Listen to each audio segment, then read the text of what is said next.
tenemos un personaje invitado muy especial que se llama Marisol, a que no adivinan, Garzón. Pero vamos a hablar de Marisol como el ser humano, como la persona, la vida que ha tenido y lo que nos quiera contar de esa historia para inspirar a toda la gente que nos sigue. Entonces, Marisol, bienvenida. Muchas gracias por aceptar esta invitación. Gracias, Adriana, por invitarme.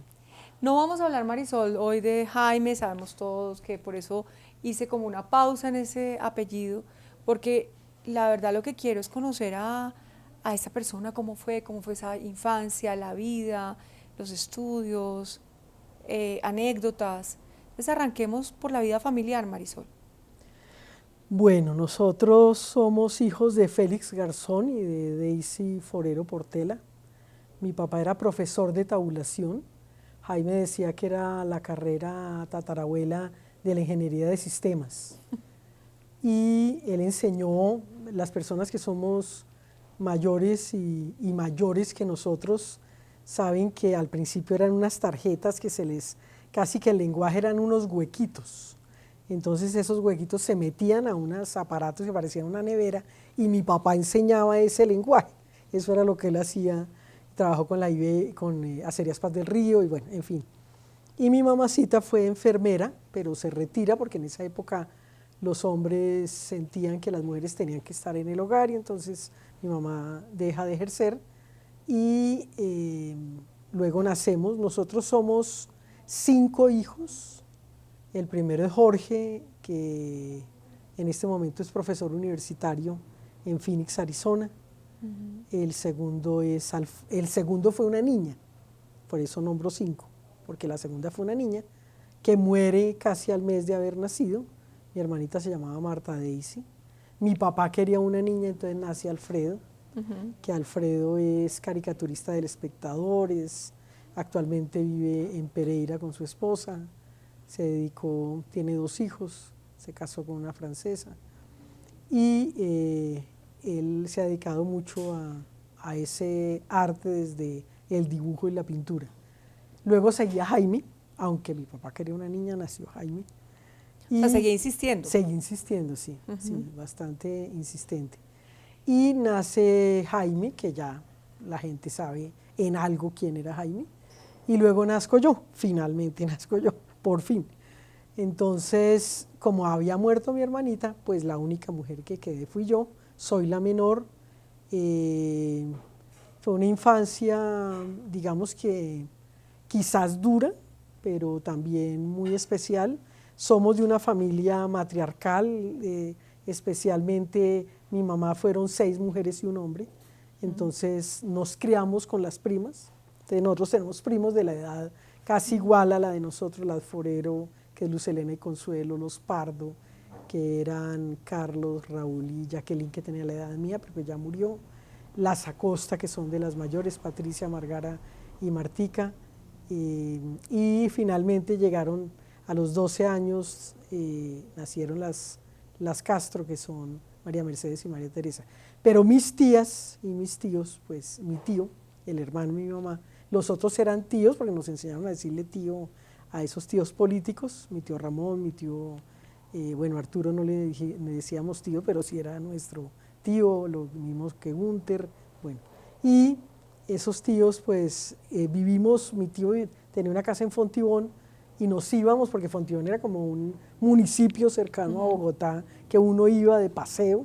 Mi tío Ramón tenía una camioneta, que ellos tenían una fábrica de avisos luminosos, entonces él nos llevaba. En esa época seguramente no había restricciones de que uno se fuera en el platón de la camioneta como del año 54, lindísima, y allá nos íbamos todos, allí ya íbamos a montar en bicicleta, íbamos a hacer fiesta, bueno. Entonces vivimos muy, muy cerca, siendo como muy hermanos, esos primos hermanos. Y nosotros mismos, mi papá muere en el año 68, le da cáncer en el cerebro, y Muy joven. mi mamacita, sí, muere de la misma edad que Jaime. Él tenía 38 años. Y mi mamacita, con la ayuda de sus hermanos, termina, pues sigue criándonos, sigue en el hogar sacándonos adelante. Y con ese apoyo y con, yo pensaría que gracias a Dios todos salimos muy juiciosos y muy inteligentes, entonces pues seguimos estudiando y cada uno fue ¿Y siguen haciendo su así de vida. unidos como familia, como cuando eran jóvenes y niños y que jugaban y demás? Bueno, ya los tíos no queda sino mi tía Emma, Pero me de imagino que esos, las siguientes generaciones entonces sí. esos primos, pues las Acosta viven en Phoenix, Arizona, ellas se nacionalizaron allá en Estados Unidos. Mi hermano mayor vive allá también, Jorge. Eh, las Castro viven, una vive en Medellín y la otra vive en Chía. Pero se siguen hablando, Sí, digamos. nos hablamos. Las Forero viven Ujú. en Honda. Sí, claro, nos hablamos. Los Pardos sí no, porque mi tía Mari sí era un poco distante, aunque pues era de mucho respeto, que la queríamos mucho. La conocíamos en foto, pero a los 15 años la conocí en vivo y en directo. Pero de resto sí nos hablamos y ahora con los medios pues es mucho más fácil. Claro, sin duda. Y después, digamos, de toda esa vida familiar, cada uno sigue pues el tema de sus estudios, colegio, digamos, ¿dónde estudió? ¿En qué colegio estudió? Bueno, miren, mis hermanos estudiaron en un colegio que quedaba en la calle 23 con carrera cuarta, que era de la señora Beatriz de Santa María y del profesor Santa María, y se llamaba el Colegio Sócrates para Varones. Era solamente Era de de niños, pero luego una niños. niña española y yo entramos a Ujú. estudiar. A mí me decían, pero usted lee muy bien, ¿dónde aprendió? Y yo orgullosa decía en el Colegio Sócrates para Varones. Y yo como que no entendía lo que estaba diciendo. Eh, y luego mi hermano Jorge se va al Hijo de Educadores, Alfredo estudia también un rato en el Hijo de Educadores, pero luego se va a la normal de varones. Jaime también estudia, Jaime estudia en el seminario, pero los dos primero estudiamos en un cooperativo que duramos como un año de Cedritos, después de que salimos de allá del Sócrates. Y luego yo me voy a la Merced, cuando la Merced era departamental y quedaba ahí donde hoy es la Capuchina. Ahí en ese edificio yo estudié en el último ¿Ahí piso había que una dan. influencia religiosa o algo así? En mi casa sí, claro, mi mamacita. A ver, mi abuelo Carlos, que era su papá, Carlos Forero, era hijo de un señor español, de don Pedro Demetrio Forero, que uno no sabe cómo llegó a Ubaté, ¿no? O sea, el señor que estaría haciendo por allá. Y mi abuelo, como el hijo pródigo, le pide la herencia y se va y se conoce en Mariquita con mi abuelita, que mi abuelita era de Fresno. Entonces tienen los primeros hijos, Daisy, Berta, Alberto, Emma, son de Mariquita. Vivieron muy bien porque acaba de pedir su herencia, pero luego hizo un mal negocio. Mi abuelo era carpintero y no sabía seguramente, y en un vivaracho lo robó y quedaron en la ruina. Entonces se fueron a vivir a Honda y las hermanas de la presentación en Honda lo reciben en una casa que era de ellas. Entonces mi mamá aprende a ser enfermera. No pudo estudiar porque era la mayor y tenía que educar a sus hermanos y formarlos, aunque era muy inteligente. Y por eso después acá viene a trabajar como enfermera, porque lo hacía era más por vocación que por profesión. Y luego ya ellos se comienzan a venir para Bogotá, ya comienzan a crecer y a venirse a buscar oportunidades, y por eso es que después ya todos nosotros sí somos bogotanos, porque Claro. los unos fueron de Mariquita y los otros de Pero Honda. entonces la influencia religiosa es por Bueno, esa ayuda. entonces mi abuela Ok. María, mi abuelita María, era muy cercana a las hermanas de la presentación. Entonces Jaime estudia en el seminario menor hasta que lo votan, y lo votan porque se burlaba del rector, llamaba al comedor, y él cuenta en varias entrevistas que llamaba al comedor y remedando al rector le decía que le dieran desayuno a ese niño garzón. Entonces algún día pasó el rector y dijo, ¿y ese niño porque todos los días lo vemos acá? Pero si usted, monseñor, usted llamó a decir que le diéramos. Yo no he llamado. Pero para él era muy simpático eso, hasta que ya se cansaron. ¿Y el humor de él era contagioso con todos? ¿Todos tenían ese humor o era Yo creo solamente de que Jaime? más que contagioso viene de mi papá y mi mamá, ¿no? Mi papá dicen, yo tengo un recuerdo muy vago porque él muere cuando yo no había cumplido los 6, Dicen que él era muy simpático, le decían resorte, le decían, bueno, iba a las fiestas, era muy simpático, muy querido, pero Jaime era un genio, o sea, le heredó mucho de ahí, y mi mamá era como tenía unas ocurrencias muy especiales, entonces ella podía estar viendo a alguien y volteaba y decía, mire, esa niña que está allá, cierto que tiene cara de pájaro, y uno volteaba a mirar y dice, uy, bueno, igualita a un pájaro, es decir, tenía cosas muy simpáticas. Era algo muy natural en Muy él. natural, pero Jaime era único, claro.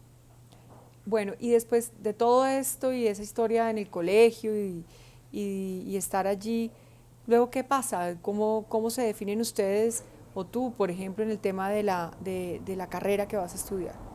Bueno, yo cuando termino en la Merced, bueno, yo no hice todo el bachillerato en la Merced, luego voy a Kennedy, a un colegio distrital, y luego las hermanas de La Paz habían llegado a la parroquia de San Diego, y en el año 69 llega el padre Bernardo Sánchez, que era el fundador y era el párroco nuestro, con las hermanas de Nuestra Señora de la Paz. Yo ahí fui catequista, mis hermanos fueron acólitos, mi hermano mayor fue secretario del despacho, bueno, no la pasábamos más allá que en la casa.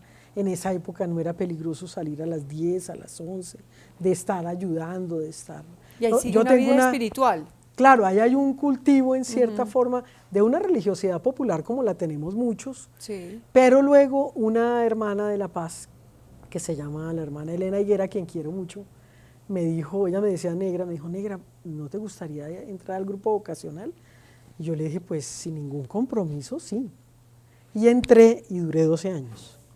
12 años en el Yo grupo entré, vocacional. no, de monja. De monja. Me entré de monja. ¿Y cómo O sea, fue esa experiencia? bueno, Alfredo había entrado a los jesuitas antes de que yo me Sí. fuera para la comunidad. Y Alfredo un buen día se salió. Entonces para nosotros fue terrible, mi mamá tenía la ilusión, pues si Jaime está en el seminario y Alfredo entra donde los jesuitas, o sea, mi mamá quería que alguno fuera cura o monja o algo similar, ¿no? Y Alfredo se retira de los jesuitas, alcanzó a ser juniorado, no todo, estuve en Medellín y luego hace un semestre en la Javeriana de Arquitectura, pero luego se va a Bellas Artes a la Nacional y luego se va a Estados Unidos a estudiar grabado y bueno, ya se queda, allá conoce a la que fue su esposa. Pero yo entro en el 81 a la Comunidad de Hermanas de Nuestra Señora de la Paz y cuando yo iba a entrar, yo me acuerdo que cuando le conté a mi hermano Jorge, me dijo, usted dura por ahí 3 meses. Yo le dije, bueno. Alfredo me dijo que me apoyaba, que me acompañaba. Ya Alfredo se había retirado. Y Jaime no me decía que no, pero me decía, en esa época lo único que había en mi casa era una moto que era de Alfredo. Me dijo, si usted se quiere salir, usted me llama. Y yo voy por usted.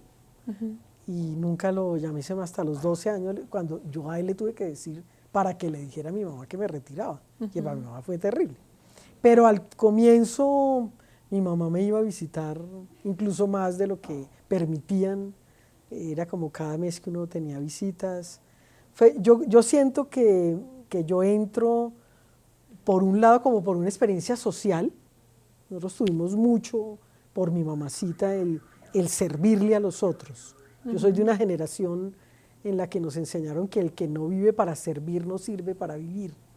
Y eso lo tengo muy metido en mi vida. O sea, yo siento que yo vine acá a servir y ojalá sirva uno para algo por lo menos.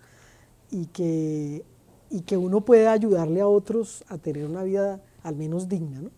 Entonces, fue una experiencia muy bonita, fui muy feliz, fui una monja muy feliz. Siempre me decían que por qué me entraba, que fui una versión pues, muy diferente a las hermanas que había, claro. Y diferente digo porque pues me costaron muchas cosas, me costó más que la obediencia, yo he sido muy independiente, entonces hubo cosas que no fueron tan fáciles, pero siento que me quisieron mucho, no me votaron, ahí consta en el libro de las hermanas de las actas. Fue por decisión propia. Fue por decisión propia. Yo pido 2 años de exclaustración en ese momento. Eran 3, pido 3. Y cuando ya pasan esos 3 después de que me retiro, me dicen, ¿ya decidió algo? Yo no he podido aclarar. Entonces me dicen, bueno, tómese un año más, pero luego yo ya siento como cuando uno tiene marido y mozo. Entonces yo dije, no, algo tengo que definirlo, si no Ajá. me la voy a pasar toda la vida. Pero fue una experiencia interesante, me formó, allá estudié filosofía, teología, es decir, hice una formación pedagógica, a ella les agradezco todo eso que recibí. Entonces, y luego sí ya decido que me retiro y me dedico a la docencia universitaria, hice radio, por eso entro al Minuto de Dios, Ok. con el que fue, en ese momento Alberto Linero no era sacerdote, era hasta ahora, estaba en formación, yo trabajo con él, me enseñó a hacer radio, estoy en la transmisión del Banquete del Millón el día que muere el padre Rafael García Herreros, que estaba viéndonos, porque él muere cuando está viendo el Minuto de Dios, en el momento del programa, y, y aprendí mucho porque fue esa radio análoga linda, era 14 horas, tenía los operadores, parecían un pulpo, porque eran metiendo los cartuchos. Yo fui programadora musical, entonces tocaba dejarles ¿Y los qué discos. tipo de música? Allá sí era religiosa, ¿no? Solo religiosa. Cuando sale del convento, los 12 años allí, ¿qué pasa en la vida emocional, personal, sentimental? No fue fácil porque yo no me salí porque me enamorara, yo no me salí porque metiera la pata, como dice la gente, yo no me, sino porque sentí que esa motivación que tuve al principio ya no era la que me motivaba en ese instante. Yo tengo 2 años un acompañamiento de un jesuita, del padre Javier Osuna, que ya murió, hermano del maestro Héctor Osuna, y que Javier me conoció a mí desde antes de entrarme, porque era amigo de Alfredo en la Compañía de Jesús. Y con él hice el proceso, como de en qué momento debía retirarme y cómo debía hacer el camino. Yo le cuento a Jaime, yo me acuerdo incluso el día que vengo y le cuento, él vivía junto a la casa de mi mamá, era la casa de Alfredo y le arrendaba a Jaime. Entonces, hablar con Jaime en serio era un complique, entonces me tocaba agarrarlo rápido, si no se iba. Y le conté, le dije que me retiraba, claro, se sorprendió muchísimo. Y yo le dije que necesitaba que le contara a mi mamá, porque mi mamá tenía que enterarse que yo me iba a retirar. Él lo que me dice es, ¿usted quiere que yo le dé un pasaje y se va a Estados Unidos? Entonces yo le dije, listo, a visitar a mi hermano, a visitar a mis tías, a mi tía, sí, a mis tías y a mis primas. Yo le dije, listo, sí. Es más, yo me voy con hábito, porque además yo saqué el pasaporte con hábito. O sea, a mí me tocaba irme. Y además porque uno cuando está en exclaustración sigue siendo religioso. Lo que pasa es que vive en otro lado. No se puede casar, no, es decir, ahí todavía uno tiene un vínculo. Entonces yo me voy a Estados Unidos, digamos que me veo de colores, porque uno se vestía, el hábito era de gris, y me veo ahí sí de colores. Mis primas me tuvieron que prestar la ropa, yo no tenía ropa. Entonces, mire, esta blusa se la pone no sé qué. Yo llegué en verano a Miami, viajo a Miami, luego voy a Phoenix, donde vive mi hermano. Y estando allá, como que dije, bueno, yo me estuve como 15 días, luego voy a Nueva York, donde Alfredo, me estoy otros 15 días, mi hermano vivía allá, mi sobrino tenía 2 años, mi sobrina tenía 6 meses. Y luego, estando allá, digo, no, yo me tengo que devolver a ver qué es lo que voy a hacer, porque como que dije, ya la vida real es otra cosa, ¿no? Porque ahí me decía, ¿y usted qué sabe hacer? Y yo, pues yo he sido maestra toda la vida. Por estar trabajando no terminé en ese momento la carrera, entonces cuando me salgo tengo que terminar carrera. Después Jaime me regala la maestría en comunicación de la Javeriana y la hago. Y me dedico primero a la emisora, en el Minuto de Dios, duró año y medio. Luego soy coordinadora de un colegio que tiene a cargo la comunidad en el sur, cerca de La Picota, pero ya ahí ya dije, no, yo me quiero ir. Y luego me dedico entro al Viceministerio de la Juventud, trabajo como unos 2 años o 3. Ya comenzó a trabajar con universidades, entonces trabajo con la Javeriana, en pastoral, luego doy clases en la Escuela Colombiana de Ingenieros, trabajé en la Santo Tomás, Me dedico ¿Qué a la tipo de- docencia universitaria. qué clases? Bueno, en la Javeriana teología, ¿no? Teología, o sea. Sí, y comunicación. Ujú. Yo daba clases en como lo que yo tenía la maestría. Y luego en las otras, desarrollo humano. Trabajaba como en más ese campo. En la Escuela de Colombiana de Ingenieros trabajé 5 años dando desarrollo humano. Y de toda esa, digamos, todo ese abono en conocimiento y haber estudiado teología, haber vivido 12 años en un convento, me genera una pregunta. Es, ¿cómo es esa fe hoy en día? Bueno, voy a hacer un pequeño paréntesis para explicarle a la gente que convento es de los monjes que se van a un convento, los otros son religiosos que se van a una comunidad religiosa. Y dentro de ellos hay una vida contemplativa, que son los que no salen y viven en la misma casa eternamente, o sea, hasta que se mueren, y los otros son de vida activa, como la que yo pertenecí. Entonces, Que yo viví en diferentes. realmente no es un convento, No, es una comunidad religiosa. comunidad religiosa. Sí, Ujú. porque los que viven en los conventos son los monjes, las Ok, monjas y los bueno, monjes. aprendimos, ¿no? Aprendí la Y en lección. eso, sí, además porque la gente tiene una visión, yo creo que muy errada desde la ignorancia de qué son los religiosos y qué son, no porque el uno sea mejor que el otro ni que sea peor. Lamentablemente en la iglesia ha habido muchas cosas muy duras y muy críticas y muy complicadas, y eso ha hecho que la gente entienda otra cosa. Yo he cultivado mi fe. Yo me salí, cuando yo me iba a salir de la comunidad, le digo a la que era la superiora general en ese momento, que era Leonor Soto, que es prima de mi gran amiga Margarita Soto, que las dos son todavía religiosas, le digo, es que yo me pasa como la canción, porque me duele si me quedo, pero me muero si me voy. Para mí fue durísimo retirarme. Yo me crío con las hermanas, o sea, yo desde los 6 años que me conocen, pues estuve junto a ellas, ¿no? O sea, nos la pasábamos más en la parroquia que en la casa, y estuvimos. Y luego la formación que yo recibo hace que yo sienta que ese servirle a la gente se podía y seguir siendo Desde una afuera. mujer de fe. Claro, yo sigo, para mí lo más importante en mi vida es Dios.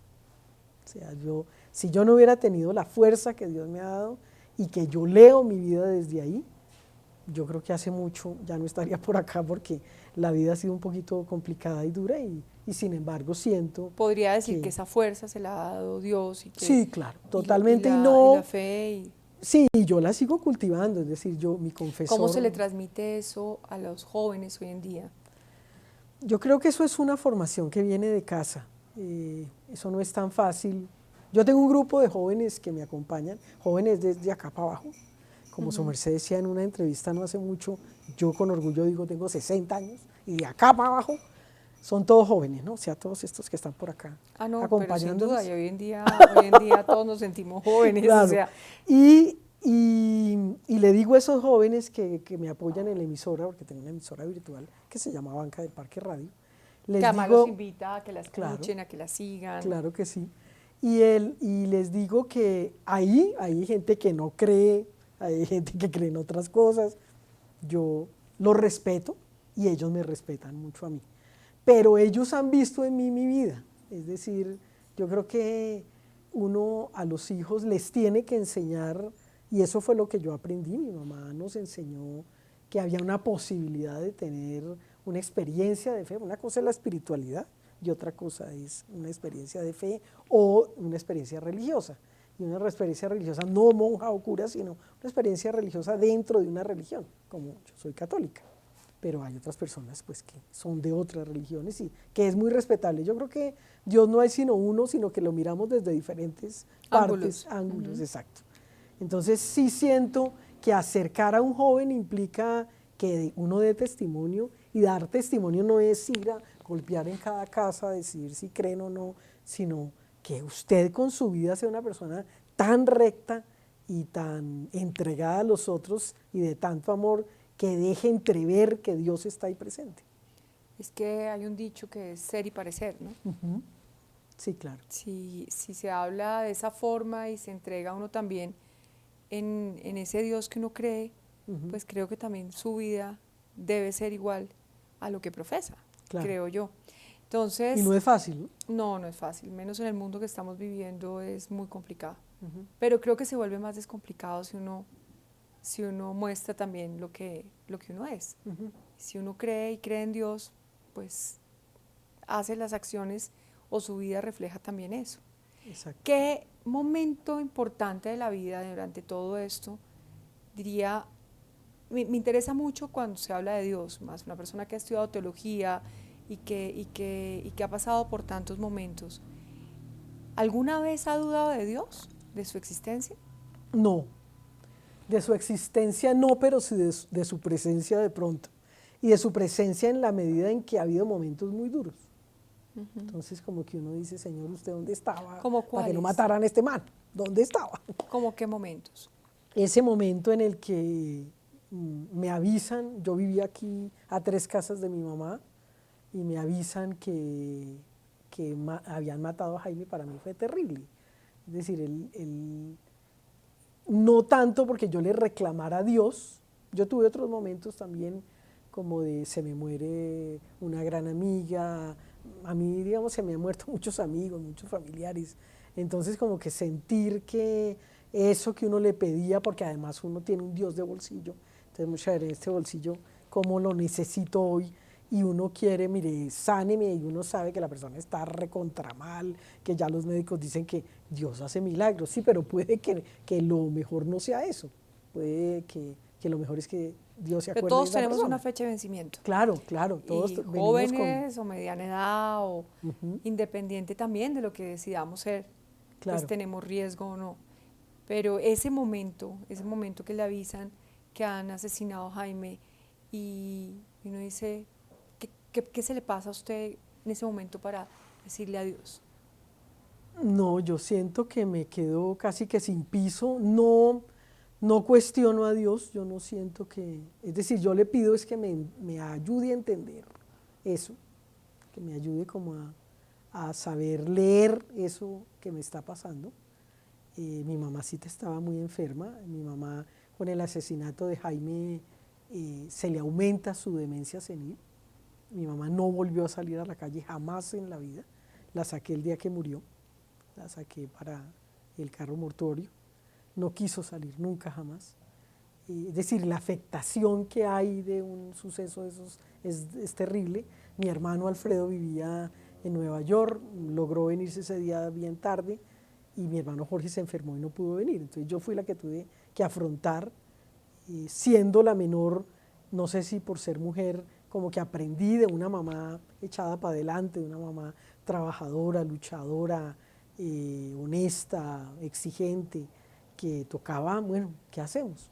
Yo me acuerdo que nos sentamos con Antonio Navarro, que era su vecino, a mirar, oiga, ¿qué hacemos?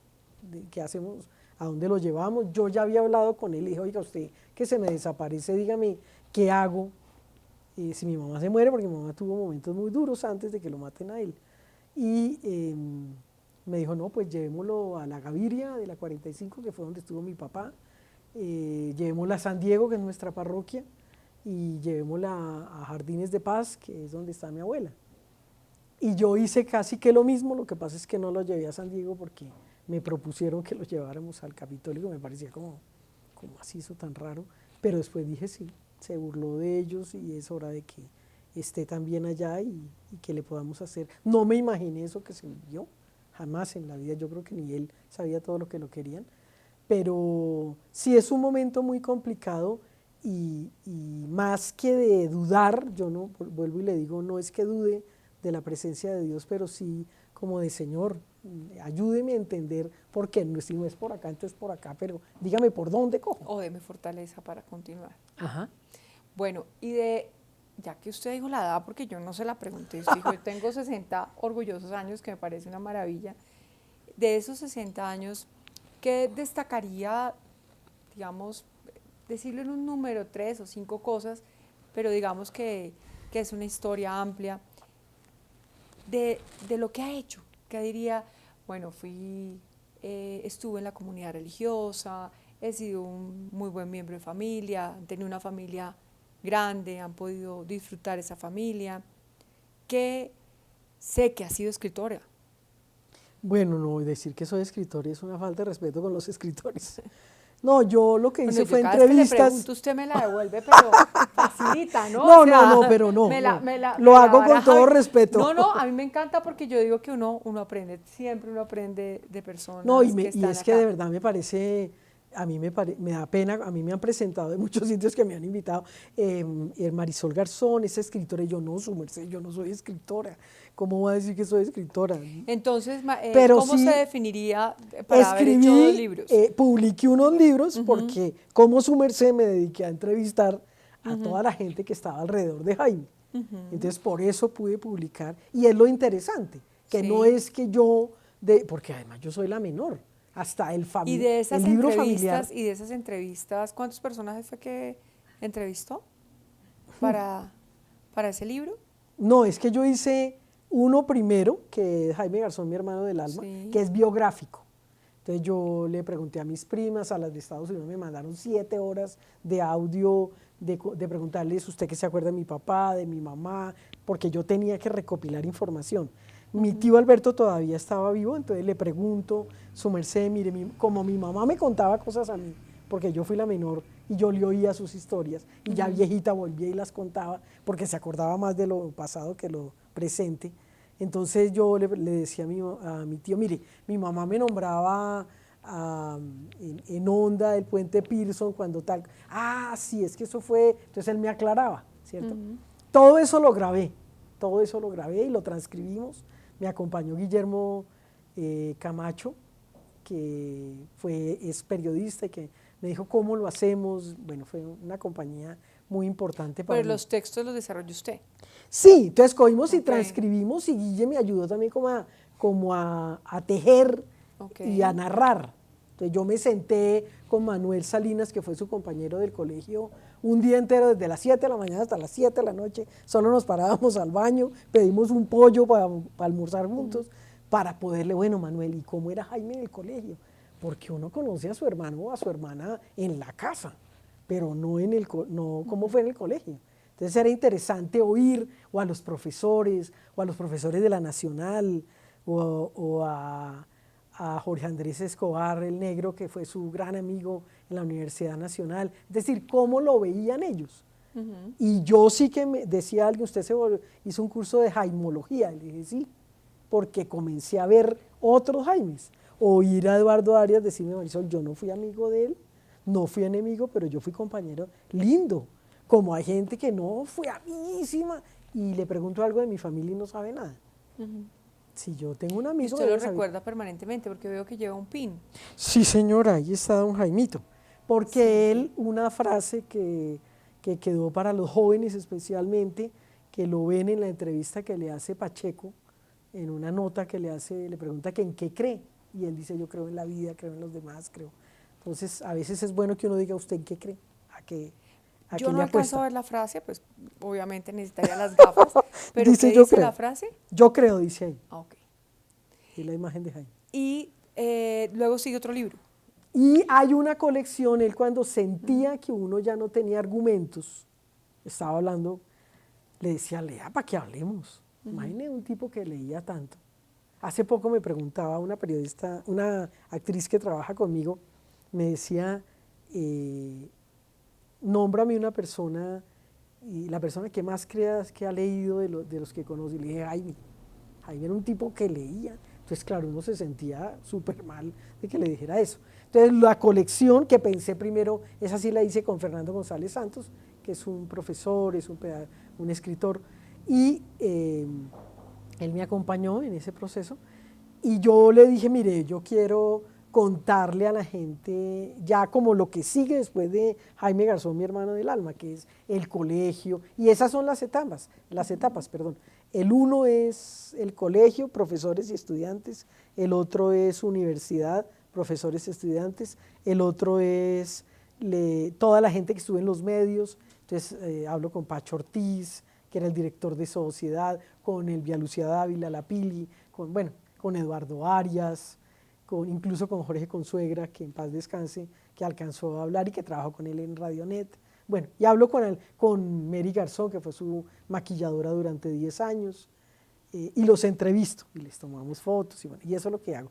Y el cuarto ya fue con los abogados, el colectivo de abogados José Alvear Restrepo me ha acompañado durante todos estos años, ya vamos a cumplir 24 años que ha estado junto a mí y con ellos les pregunto que cómo fue el camino, porque no, hasta en eso nos han quisieron como llevar a otras versiones, había 40 hipótesis de cómo había sido y se casaron con esas y no con la que, teniendo 40 hipótesis se casaron con una que ellos armaron, que una señora María Arroyave a cuadra y media en un tercer piso, vio a las 5:45 pasar la moto y ve hasta la lagaña del tipo que va pasando en la moto. Yo le preguntaba a Sastres, usted que lo debe saber, esta señora debe ser talla, no de qué, ¿usted sabe cuánto mide uno? Y dijo, no, me dicen, no, eso es imposible. Y sin embargo la señora dio la talla, dio el color, de verdad, eso es una cosa hasta charra, por lo menos consigan un buen libretista, pero una cosa ahí como tan, porque ya el DAS y los que tuvieron que ver con su asesinato pues tenían armada una historia frente a eso. Entonces eso lo pongo en ese último, hay fotos, el diario El Espacio que desapareció le tomó una foto horrible donde se ve él caído en la camioneta y la pongo en el libro, porque dentro de unos años, cuando su merced y yo ya no existamos, pues van a decir, no, o esta vieja estaba loca o no, mire, de verdad mataron a ese señor. Claro, Entonces, es la realidad. y tengo el informe de criminalística, el informe, todo. ¿Qué ha pasado con eso? Pues no mucho. Tengo que hacerle esa pregunta. Claro, porque claro, me no está mucho. llevando a hacerle esa pregunta y... Sí, no mucho porque, bueno, logramos que quedara como un crimen de lesa humanidad, gracias a Dios, es decir, después de los 20 años seguimos el proceso, o si no se hubiera truncado ahí. En Colombia no hay justicia, la justicia no funciona, entonces no es tan fácil. Nosotros también lo tenemos en la Corte Interamericana de Derechos Humanos, es decir, hemos buscado todos los canales, yo me he movido siempre, no lo van a devolver, no lo van a revivir, pero no vamos a dejar que las cosas se queden así, y menos después de tanta calumnia y de tanto enredo y de tantas cosas que la gente se come los cuentos, que ve novelas y ve un poco de cosas que no tienen sentido. Entonces, incluso por eso, los libros se escriben y se publican con ese sentido, que la gente vea de primera fuente quiénes éramos nosotros y quién era él.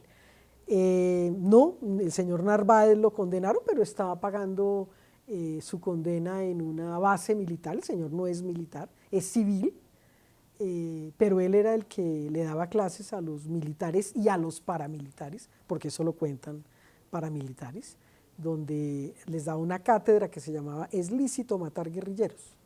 Y él le lleva toda la información a Castaño, que Castaño era un mandadero, y que yo creo que Castaño no lo han matado. Yo sí, algún día se van a acordar de mí. Porque ¿De verdad? Yo sí no creo que lo hayan matado. No apareció ni la ceniza. Cuando a Jaime lo asesinan, en la funeraria Gaviria me dicen, toca sellar el cajón. Y yo le dije, ¿por qué? Porque quedó destrozado. Claro, le meten 7 balazos. Pues imagínese, yo le dije, su merced, pues remiéndelo. Y claro, Jaime queda con una raya acá que él hubiera dicho que era como Herman Monster, tenía una raya acá. Y yo le dije, no, su merced, nosotros somos de una cultura donde vemos nuestros muertos. Quedamos como el cuento de Jairo Aníbal Niño, que una señora en un pueblo se voló con un camionero y la familia lo que hizo fue enterrar unas piedras para decir que era que se había muerto la señora, para no desacreditar a la familia de que se había volado. Entonces yo dije, no, que no vayan a decir, no, ese cajón no tenía garzón, ese se había volado. No. Entonces, y además, más que por eso, porque la gente quería despedirse de él. Y por eso nosotros no dijimos, bueno, vamos a cuadrar. No, ¿quién va a cuadrar? Una cosa que ni siquiera nos cabía en la cabeza. Entonces, ahí seguimos. Yo siento que mientras yo tenga salud y mientras los jóvenes que me están viendo y lo admiraron y siguen admirándolo, porque es aterrador, es increíble. Sigue muy presente. Sí, es increíble. Niños que no habían ni nacido, cuando lo matan, y lo quieren y lo siguen y me quieren conocer y bueno, y quieren venir a la casa, que si Dios quiere, muy pronto, no tanto, pero sí mi casita se volverá un espacio de encuentro, de construcción de pensamiento crítico, de tertulia. Eso va a ser mi casita. ¿Y eso en cuánto lo vamos a tener? Yo pensaría que, pongámosle un año, O sea, nos va a invitar a la inauguración. Pero por supuesto, bueno. ahí van a estar ustedes presentes, si Dios nos da vida. Ahí yo estoy dejando todo ahí caminando, porque ya está la arquitecta, están los ingenieros, está falta todavía platica, pero ahí ya con un Pero además dinero se que le se iluminan ganó. los ojos, ¿no? No, yo Hablando de ese siento que proyecto de que sí, van a... yo en lo que su merced me decía de las cosas, yo algún día decía, muestre a ver, bueno, sin ser escritora he publicado 5 libros, tengo mi emisora que es como mi hijita, que tiene ya 10 años de estar al aire, la quiero mucho. Me dediqué a mi emisora, algún día dije, yo no puedo estar acá, tenía los chinos y salía a trabajar y tenía un proyecto y otro y me quedaba casi que con lo que pagaba de servicios y páguele a los chinos de la mejor manera que podía, hasta que dije, no, yo no puedo seguir haciendo esto.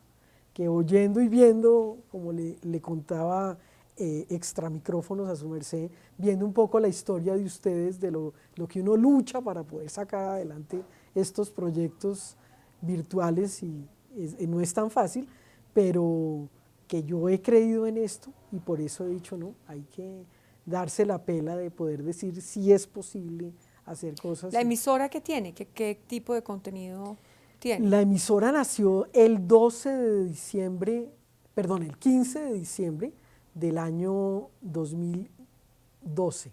Ya cumplió 10 años de estar al aire. No alcancé, le tenía preparado donde nos encontramos en este momento para hacer, pero está pendiente ahí con mi querido Rafael Rodríguez, que es el dueño y propietario. Ya estamos pensando en vamos a hacer la celebración de los 10 años, pero me operaron de la cadera en diciembre, entonces tengo que decir, no, primero que me operen y luego ¿Pero sí. qué tipo de contenidos? O sea, Y ¿qué el tiene? contenido es, bueno, es muy musical, tiene franjas musicales, música colombiana, tiene música protesta, tiene salsa y son cubano, hay una franja espiritual, 6 Sí. a 8 de la mañana, y son 24 horas, pero es de 6 a 6, 12 horas, 12 por 2. No se repite lo mismo, sino que los programas, que en este momento son La Banca del Parque, que sale a las 10:30 de la mañana, 10:30 de la noche, y la de la tarde, y lo que tengamos, y lo que los chinos van haciendo, porque eso es lo interesante, los jóvenes que apoyan lo hacen. Y lo interesante es que en la plataforma de iVoox tenemos ya más de 7.000 podcasts ¿Y subidos. usted programa música y todo? Yo aprendí a hacer de todo, su merced. ¿Y qué música le gusta? Me gustan los boleros, me gustan mucho los boleros, esa música de cuerda. Hace unos años mis chinos me trajeron, yo digo mis chinos, no tengo hijos, pero esos chinos lindos me trajeron un trío, me tenían de sorpresa. Me gusta, bueno, a mí me gustan muy esos vallenatos de viejitos, del binomio de oro, puro del primero, de esos que uno oía hace muchos años. Me gusta la música protesta, claro, Silvio Rodríguez, Pablo Milanés, Mercedes Sosa, pero me gusta mucho la música colombiana. ¿Hoy en Colombia se siente un cambio? Yo creo que decir que sí sería una mentira en la medida en que el cambio lo tenemos que hacer todos. El cambio no es solamente porque hubiera subido el presidente Petro. El cambio comienza por ahí, pero no es de la noche a la mañana. Seríamos muy ilusos pensar que el cambio se hace de la noche a la mañana y ya, nos acostamos y al otro día fuimos felices. No, esto toca que entre todos, y implica el esfuerzo de todos, y lo que, para que vean cómo le he aprendido a su merced, lo que uno tiene que hacer es datearse, o sea, lea lo que sí tiene que leer. Ahora que hay tanta facilidad de uno encontrar, compare noticias, a uno le parece aterrador que la gente crea que WhatsApp es el medio por donde uno se entera. ¿Qué es eso? O sea, habiendo tantas formas. Entonces, ¿por qué lo digo? Porque mentiras, calumnias, enredos, hay cosas de verdad, sí. Si uno da papaya, Dios mío, ese es el 11º mandamiento nuestro, no hay que dar papaya, porque si no se fregó, pero hay muchas cosas que no lo son. Entonces, ¿qué hace la gente? Se queda con eso y no entiende que el cambio viene también con nosotros, viene con todos. Y yo creo que todos tenemos que contribuir a que se dé ese cambio. Bueno, vamos a ir a una dinámica que es parte de este programa, y es aquí hay varias tarjeticas. Entonces, yo las pongo acá, usted va sacando de una en una, y lo que se le venga a la mente con eso, con esa tarjeta que saca, la muestra a la cámara, ya le comentaron Colombia profunda. Bueno, para mí es esa Colombia que desconocemos, es esa Colombia que sufre, es esa Colombia que realmente vive momentos muy duros, pero por la que hay que entregar la vida. Está muy interesante este jueguito. Ay. La familia es lo que uno tiene en la vida. Y la familia también es esos amigos que uno escoge como familia. Yo tengo muchos que se volvieron mi familia.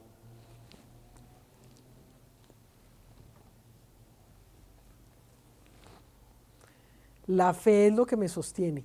La fe es lo que hace que yo sienta que ese Dios de la vida está en mi vida y se hace presente siempre.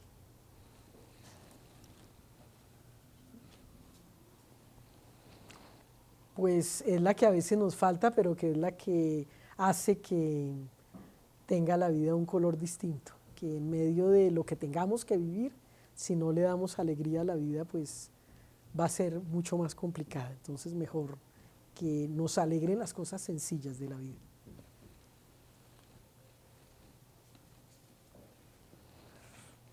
Bueno, yo creo que el sentir que a veces uno le apuesta a sueños, a proyectos, a personas, más que personas como tal, a grupos humanos, por ejemplo, estudiantes o compañeros que uno siente, oiga, podríamos hacer esto, pero uno dice, se le sale a uno de las manos y llega a sentir uno un poco de frustración.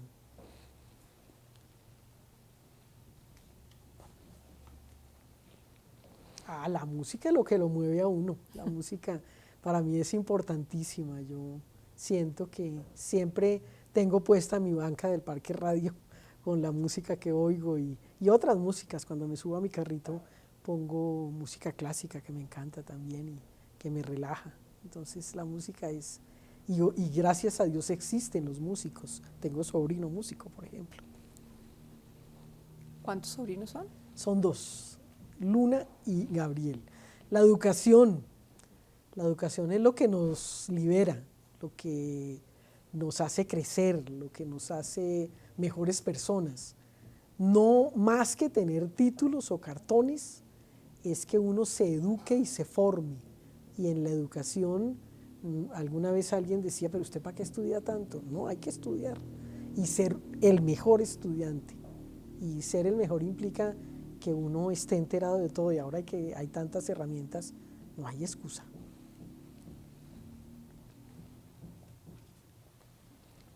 Amor, bueno, yo creo que el amor es más que el amor de pareja, que es muy importante. Es el amor de la gente que es honesta con uno, que uno también tiene que ser honesta con los otros. Y es lo que hace que uno sienta que eso que está haciendo lo hace por amor. Yo pienso que Dios es esto, amor.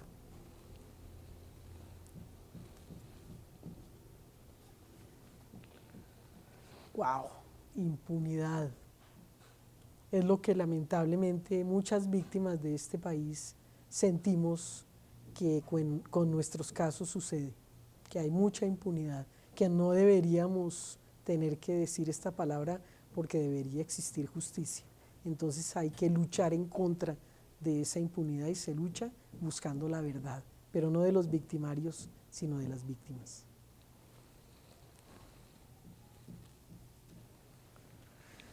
Bueno, consejo es que lo primero que uno quiera aconsejar lo esté viviendo, o si no, no aconseje a nadie, porque si no uno termina hablando de muelas para afuera, como le decían a uno, y no viviendo y no sintiendo eso que quiere aconsejar. Ojalá uno diga, yo le quiero compartir eso que estoy viviendo para que lo entienda.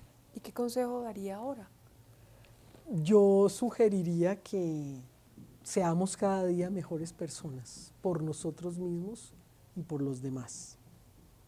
Llanto. Es necesario y a veces una buena llorada es interesante. A veces limpia el alma, a veces deja ver más claro, como cuando llueve, cuando uno siente que se limpia.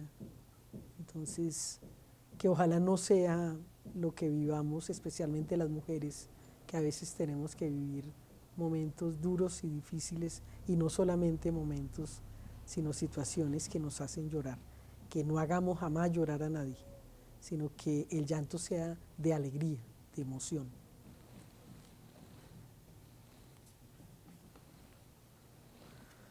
Bueno, para mí siempre hay dos frases en mi pensamiento. Una es una oración de Santa Teresa de Jesús que dice: nada te turbe, nada te espante, todo se pasa, Dios no se muda, la paciencia todo lo alcanza, quien a Dios tiene, nada le falta, solo Dios basta. Esa la leo cuando estoy triste, cuando estoy preocupada, cuando estoy en momentos que digo, ¿qué será lo que me falta? Solo Dios basta. Y la segunda, esa que fue la traducción de los indígenas de Wayuu, que Jaime le encantó y que todavía veo su rostro cuando llegó a contarme. Mire tan lindo como traducen el artículo 12 de la Constitución. Nadie podrá pasar por encima de su corazón a nadie, ni hacerle mal en su persona, aunque piense y diga diferente. Que esa sea nuestra tarea todos los días. Los demás no tienen por qué pensar como nosotros. Y nosotros podemos ponernos a pensar si ellos también tienen la razón. La última. Canela. Se volvió un himno. Bueno, la canela sirve para echarla en agüita de canela. Sabe muy rico. Para echársela algunas cositas.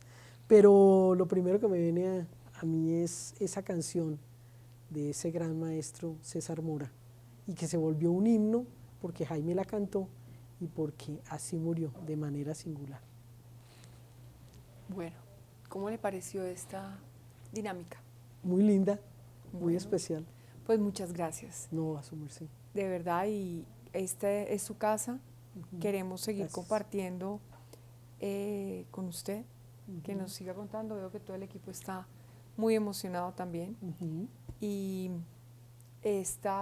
repetiremos seguramente muchas conversaciones. Claro que Y esperamos también participar, oír más que participar, estar invitada a las tertulias que vaya a hacer. Claro que en su sí, su casa. merced. Claro Pues que muchísimas gracias, y a todos nuestros seguidores, pues ya saben que encontrarán esta entrevista en todas las redes de quienique.com, y de nuevo nos veremos muy pronto.